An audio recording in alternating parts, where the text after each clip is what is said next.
But to win in your own city that I grew up in and been representing since I was 14, this is a thrill that's difficult to put into words. As I hit 2 good shots in 10, I was only 15 feet from the flag and grabbed a terrible lie just in the fringe and ended up making a double bogey there.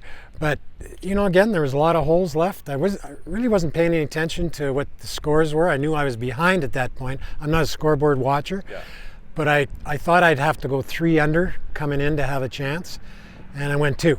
So it was good. You know, I guess I've been around for so long, it's just never over. You know, and you don't know what the other guys are going to do. The wind is tough for them as well. James Varnum makes an amazing birdie on 17.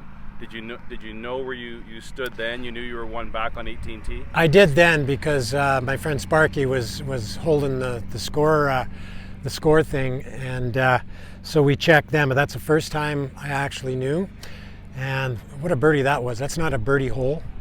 And you know, he just made a really, really good 2 there. And then I was 1 down. And 18 hasn't been my best hole over the years. It's cost me a couple tournaments.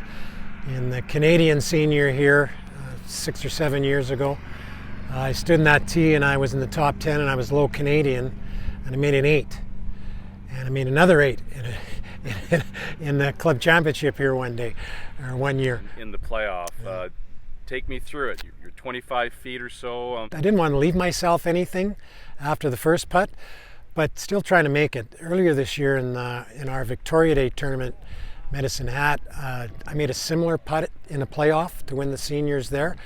A little different scenario. It's not a provincial championship, but it's still the same mindset and something you can dig down to and say, hey, remember what you did a few months ago? And that's what I was actually thinking. You know, this isn't a lot different from Victoria Day, but it's a provincial championship, but it's still a 20-foot putt, and try to make it.